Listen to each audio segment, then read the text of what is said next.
اس ترجمے میں آئیے سمجھتے ہیں کہ ایک مغل سی ای او کی روزمرہ کی مہلک روٹین کیسی تھی۔ کتنی حیرت کی بات ہے نا کہ روزانہ 18 گھنٹے کی سخت محنت نے ہی پوری مغل سلطنت تباہ کر دی۔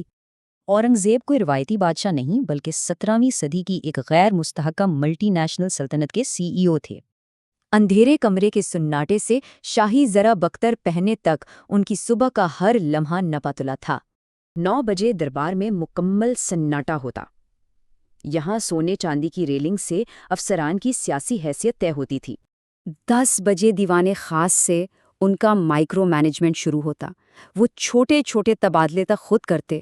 مورخین موسیقی پر پابندی کو محض مذہبی قدامت پسندی نہیں بلکہ ایک سخت کارپوریٹ بجٹ کٹ مانتے ہیں۔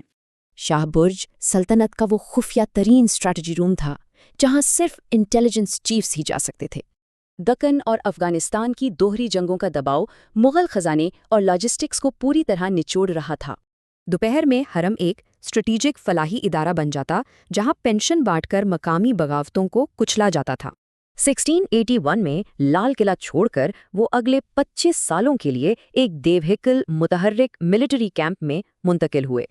30 میل چوڑا یہ متحرک دارالحکومت غیر پائیدار تھا، مگر یہاں بھی صبح 4 بجے کا شیڈیول جاری رہا۔ خزانہ خالی ہو رہا تھا اور یہ سی ای او قلعوں کے خطوط لکھنے اور ٹوپیاں سینے میں مگن تھے۔ یہی جاگیرداری بحران تھا۔ بڑھتے افسران کو دینے کے لیے سلطنت کے پاس منافع بخش جاگیریں ہی نہیں بچی تھیں۔ دشمنوں کو فرضی جاگیروں کی رشوت دینے نے سلطنت کے معاشی دیوالیہ پن کو اور بھی تیز کر دیا۔ 1669 میں جزیہ ٹیکس لگانے نے وفادار راجپوتوں کو ناراض کر دیا، جس سے مغل فوج کی کمر ٹوٹ گئی۔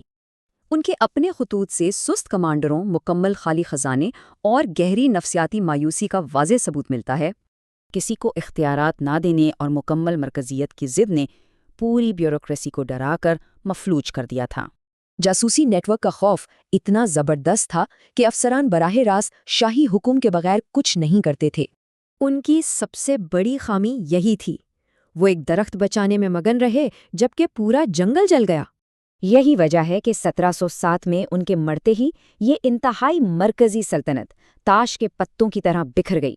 تو سوچنے کی بات ہے، کیا 18 گھنٹے کی اسی مائکرو مینجمنٹ نے عظیم مغل سلطنت کو تباہ کیا؟